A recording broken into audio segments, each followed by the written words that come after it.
Have you ever noticed that things get really weird when you're by yourself for too long? Yeah, kind of like Lawn Chair Larry. Who's Lawn Chair Larry? Lawn Chair Larry, if you may know it, it's an old story of a guy who had an idea of flying in a lawn chair with weather balloons. Okay. So it happened in California, and he literally did it. He got all these weather balloons, and this was his idea. He got a lawn chair, hooked them up to the lawn chair, and had I think a pellet gun or a BB gun, and he was going to shoot them to slowly descend. Well, as he went up, I think he dropped his gun and ended up going up into where planes are flying in. Oh, my. And he finally came down, got caught in power wires in the power lines. It didn't electrocute him, amazingly. And when he got down, he had a fine to pay. But he became super famous. But the weird part is, 11 years later, he took his life. Oh, my gosh. Yep. He had got all the recognition and everything, but then he couldn't get a job, and things just didn't turn out good for him. Dang. That's brutal. Yeah. Yeah. It's one of those things that, you really realize that sometimes we look at people one way and we think, oh, they got it together. But not everybody does. Yeah, and it also goes to show that, like, even if you get famous, Yeah. and get a bunch of recognition, and people are still telling your story decades later, Yeah. it doesn't end up making that much of a difference. No, it doesn't really have a lot to do with what we've been talking about emotional strength.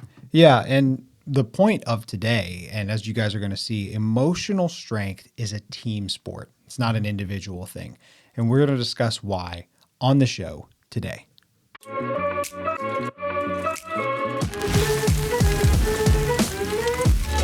This is the Thriving Man Podcast with David and Reese Maxwell.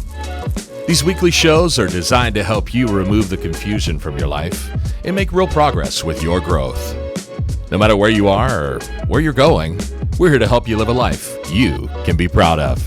So welcome to the Thriving Man Podcast. Welcome to the Thriving Man Podcast, where our goal is to help you get out of survival mode and into living a life that you can be proud of.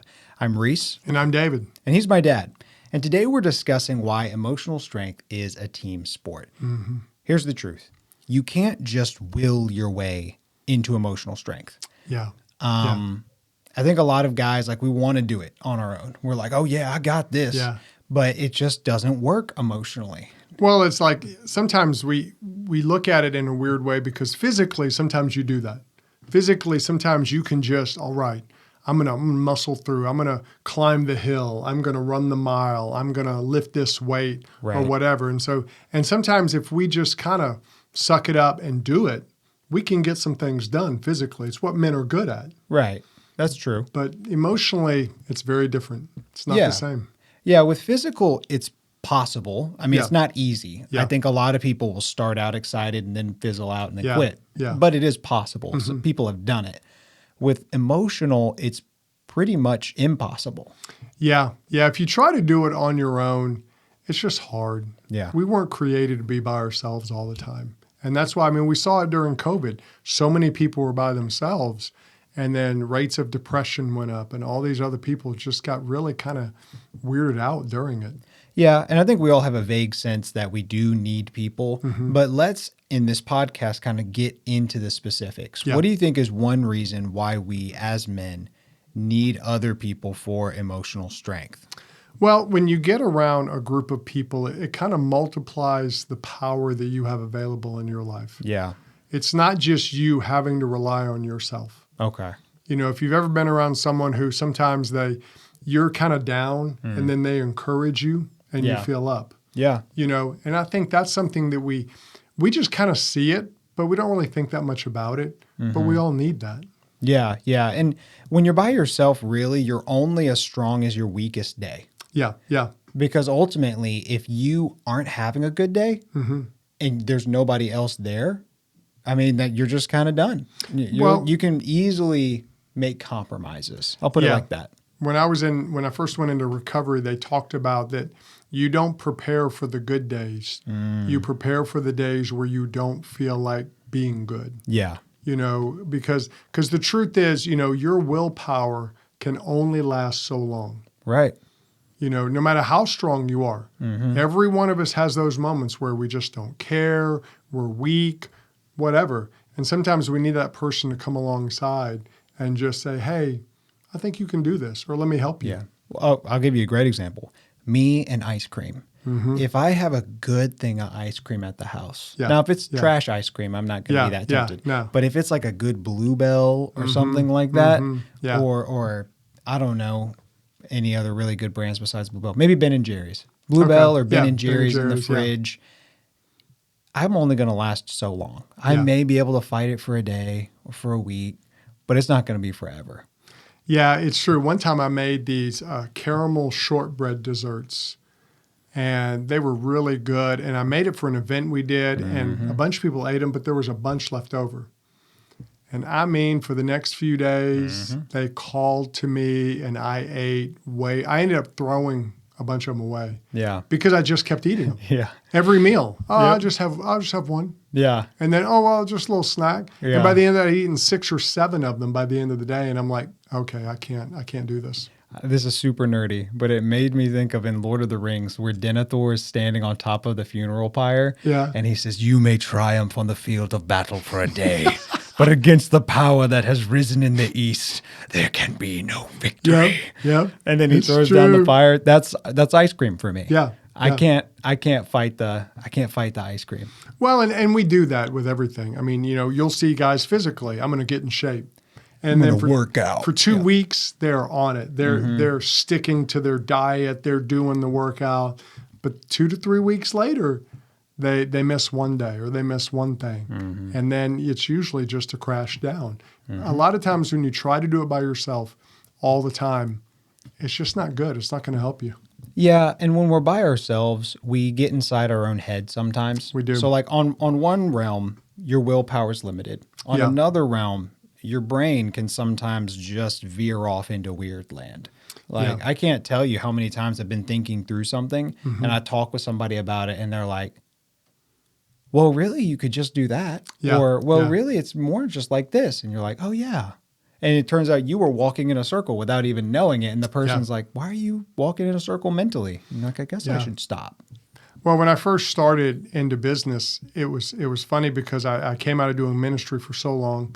And so I went to some conferences and things. And one of the things I learned and I was doing, a lot of people work on their business so much that they never start.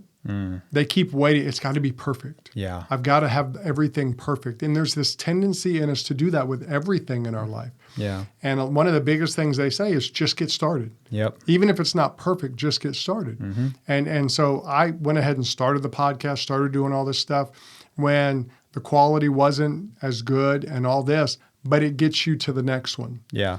And I think a lot of times we do that in our life. We think, well, I'm going to start when I can do it perfectly.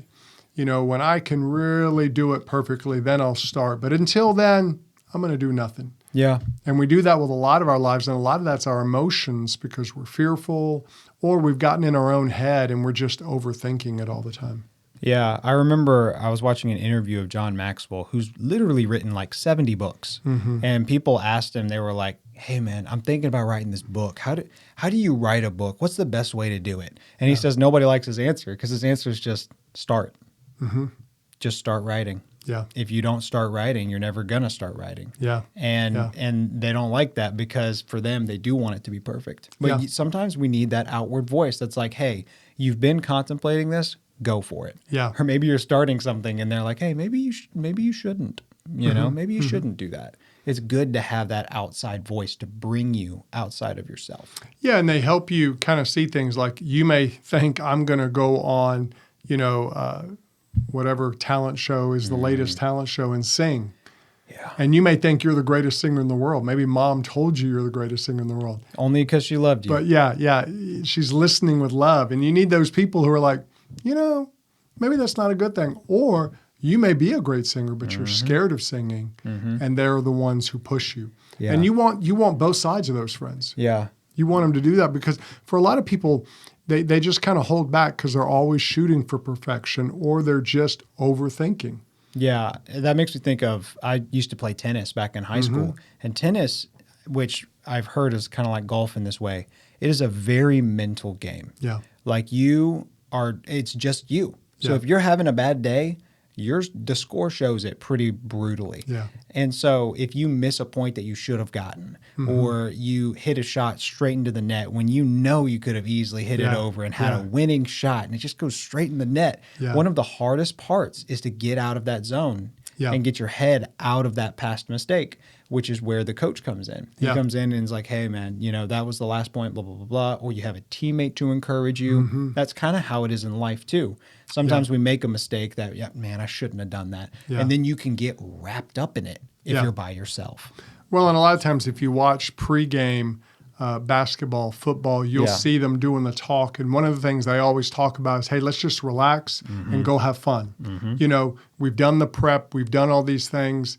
And what they're basically saying is just trust the process, do your best, don't overthink. And I think we all do that because we hyperanalyze sometimes our own life, our mistakes. And emotionally, when we think, oh, I'm just going to fix myself emotionally, I'm going to do it all by myself, a lot of times we just get into our own head and we overanalyze everything. And it really hurts us in a lot of ways. Yeah, it can. So we have the element of your willpower being limited. When you're with other people, it can multiply the power of what you're trying to do, accomplish, or become because you guys are spurring each other on. Yeah. And then we have that element of getting you outside of your own head. Like if you're overthinking or getting yourself in a weird realm of thought. Yeah. But then you also have the element of blind spots. That's true. Everybody's got them. Yeah. Everybody has those things that they're just kind of willfully ignorant or maybe just ignorant without even knowing it. I mean, I can't tell you how many times I've had people come up to me and be like, hey, man, what's up with this? And I'm like, you're right. I am doing that. That's what a blind spot is. Yeah. A lot of times we can run into that and have those without even knowing it.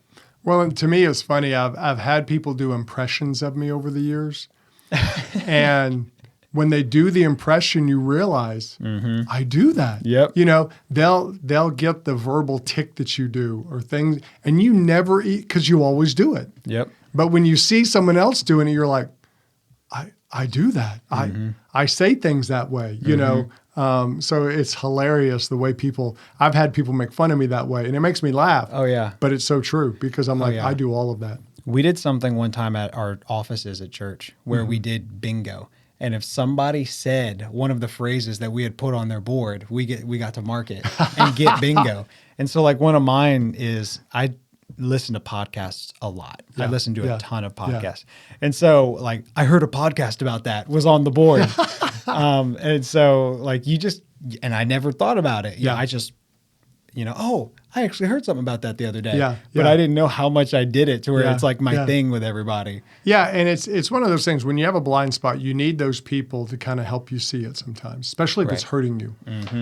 Because we have the ability to deceive ourselves. We're really good at that. And men are really good at that.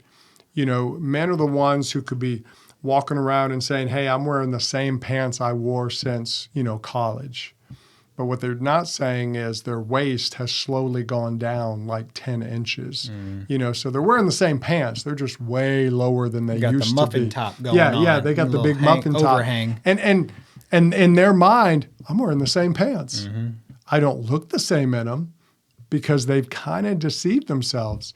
Or you see the guy who's got the toupee, and I'm the worst at seeing toupees. Your mom was great at it. She'd be like, that guy's got implants. And I would be like, what? Yeah, his hair, those implants. No way. And then she said, if you look, all the little hairs come out of one spot. And I was like, no. And then so the next time I was with the guy, I was like, he does have implants. I never would have seen that. She nailed it right off the top. And I think, it's one of those things sometimes as men, we think, oh, it's fine. But you need that voice to come in because we can have a problem, especially with the negative stuff. It's true. Well, let's give the example of a guy who's got anger issues. Yeah. And it's like, it's not my problem. Yeah. People just keep crossing me. Yeah. Or everyone else is just incompetent. Or people are just annoying. He's blaming everybody else, but he's not recognizing what's the common denominator in all the situations where people are annoying you. Yeah. you. It's you. You're the common denominator. And we all do that. Yeah. Everybody does that. Yeah, and I think that's one of the things we have to be careful of, because sometimes we cut people off from coming to us with the things because we don't want to hear it. Yep. When somebody comes to us and they say, hey, this is a problem, a lot of us, it's easy to get defensive. We all do it. But that's when you have those good relationships with people. If you've got a really good bond, you think, okay, this person really cares for me. They've got my back. I need to listen to what they say. Yeah. And if you don't have those people in your life, that's the problem. Because you'll just, in your own imagination, be like, oh, everything's fine. Yep. You'll be drifting off without even knowing it. Yeah. But you need those people who are willing, out of love, to say, hey, you may want to look at this area. Yep. And the cool thing is it also works in the other direction. We can have blind spots to our strengths or our positive traits or the things we're passionate about. I actually, I was reading a book the other day, and it was talking about how 29-year-olds are more disconnected with what they're passionate about than a 9-year-old is. Yeah. Like as you grow and as you get older, you get so used to what you should do, you forget what you love to do. Yeah. And yet somebody else could see like, man, your face lights up whenever you do something like this. Or, oh, you get in the zone when you do something like that. Yeah. And so the passions you have are the things that you don't think about being good at, but actually you are. Yeah. Because for you, it just comes naturally. Yeah. People can point that out and you're like, yeah, I guess that is a strength, you know? Yeah, it's true. It's like, and even if something maybe you've worked on, like for me, That's true. For years, I worked on trying to be healthier. You know, I was a big kid growing up. I got big as an adult. I was huge. And it wasn't until I really started working in a lot of areas of my life, I started working on my health, but I never felt like a healthy person. Right. And I didn't realize till just a few years ago, people considered me healthy. You know, I'm not working out all the time like you. And I would always take that as, you know, if they knew the real me. Because in my mind, I wasn't perfect. You know, I wasn't, I'm not below 20% body fat. You know, I want to get to 10% body fat or something crazy like that. So in my mind, I wasn't there. But to other people, you know, they considered me healthy. And it made me start to think, you know, I guess I am pretty healthy. Am I like, you know, a Jeff Cavaliere athlete next with my shirt off all the time? No. But I'm healthier than most. Yeah. And that really helped me because I realized it was my own mind, that I was still seeing myself as that fat kid. And it's weird how we get those things in our mind, and it takes a lot of work for us to really overcome that. And having people speak those things over us is a big help to us. Yeah. No, I definitely agree with that. And that works for external things and internal things. Yeah. Like, like for me, I'm a nerd. And so I love ancient history stuff. I love learning new things. I enjoy literature. Yeah. And so like I enjoy learning nerdy facts about the Bible. Yeah. So like Bible Project, they have great resources for learning the Bible, by the way. Yeah. But they've got a podcast and all that stuff. And I listen to that stuff for fun. And people, you would think the way people treat me that I'm just a foremost Bible scholar, which I'm not. I don't even know Greek or Hebrew. I'm not in that world. But because people treat me like that, I began to realize like, oh, this is a strength of mine that I can use to help other people that I never really thought of as a big strength. I just thought of it as an interest. Yeah. And so people can bring that out of you, which is cool. And that's a good thing. You have people, you need people in your life because they can bring out the good. They can help you with the bad. Because, man, we really don't do very well on our own. Yeah. And one of the examples I know we thought of was Luke Skywalker. Yep. In the new Star Wars movies that came out, not that they're everyone's favorites. Boo. And mainly, this was one of the reasons. Besides Han dying, they just made Luke into this bitter, angry old man. I mean, everybody still has the image of him drinking the milk from that. Green milk? I think it was green milk. Yeah, it may have been. But it's just...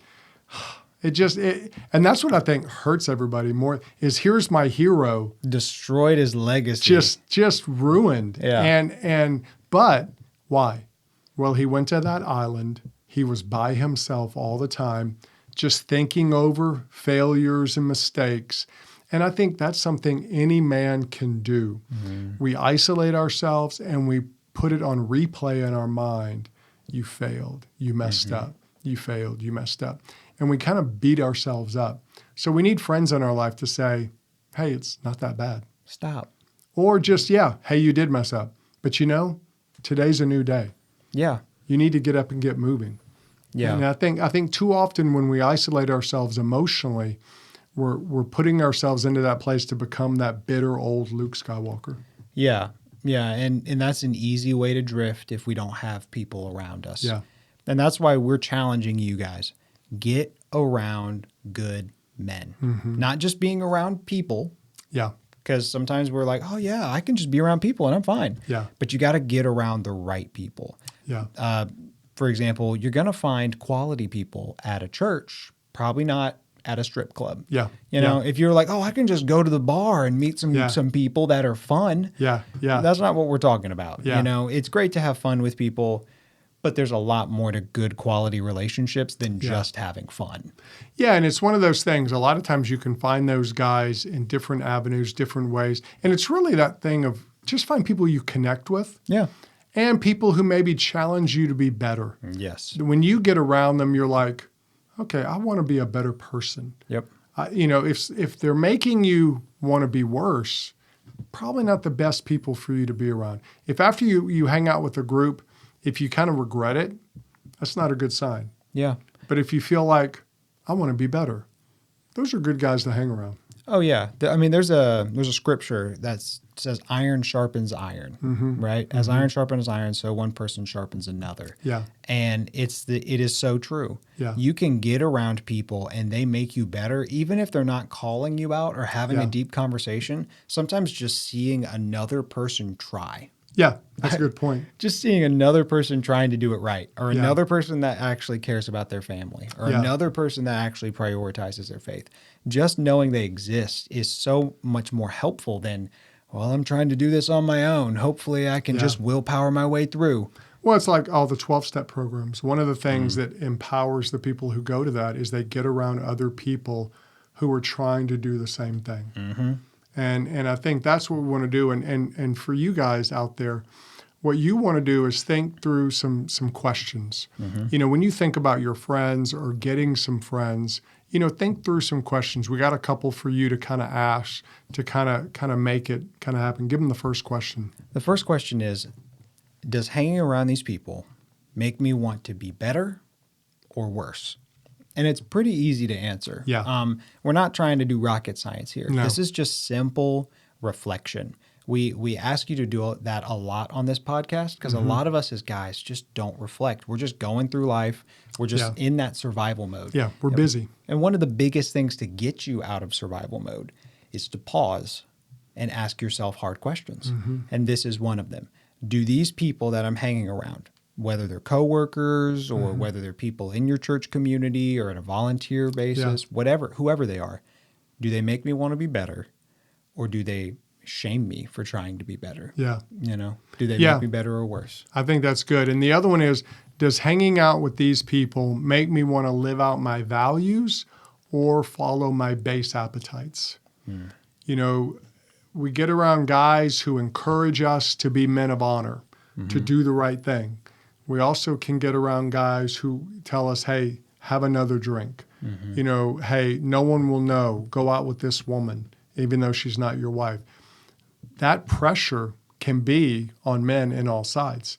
And so what you want to do is think, are the guys I'm hanging around, do they make me want to be honorable? Do I feel honorable? Or do I feel kind of like I'm becoming more of an animal?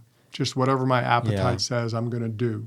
It's like you hear stories of conventions when all the men get together in Vegas and they're just going nuts out there. Their wives aren't there. Their families aren't there.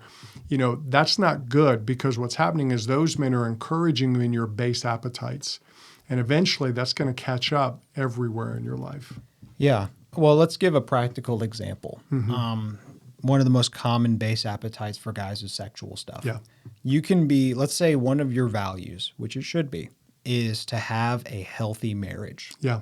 That if somebody who challenges you to live out that value maybe a person that makes you think, man, that person's going out on dates with their wife and having a good time. Maybe I should start working on that. Yeah. Or, man, that guy had a hard conversation with his wife that he didn't want to have, but they're closer because of it. Maybe I should start talking about what I want That's to. good. That's Versus really good. being around a guy that anytime he has a fight with his wife, he goes and watches porn or something. Yeah. Or he talks with you about the porn he watches. Yeah. That kind of person is encouraging you to go to a base level appetite. That's a great point. That ultimately will hurt you. Yeah. That's one real life example, but there are thousands. Think about that for yourself. Yeah. What matters to you? What at the end of the day is something important? Yeah. And is this person encouraging you in that or dragging you away from that? Yeah, because the key is what's happening there is emotional. That's emotional. Those people are exerting emotional pressure on you. You're feeling that emotional. They're either calling you up or calling you down. And that's what we want to do is understand that those are all emotional things. And you want to become emotionally strong so you can live out the life you want to live. And like we say, to live a life you're proud of. Yeah. To live a life you're not ashamed of.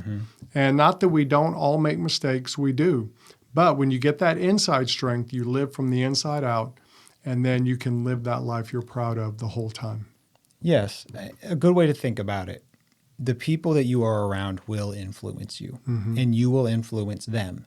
And that can be a great thing or that can be a bad thing. The truth is emotional and social are very interlinked. Yes. And so this is just, we're trying to get you to think of them as synergistic. They influence each other, your social life and your emotional life.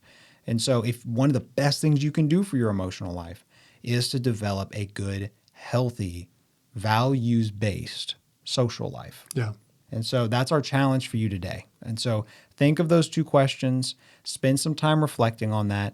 And if you're lacking in that, there are plenty of resources and places that you can go. If you have any questions, feel free to message us or go to thrivingman.com. You can send us an email even, and we can help hook you up with some good people. There's a lot of guys out there who are trying to really live an excellent life. Yeah, it's true. And we want you to be one of them.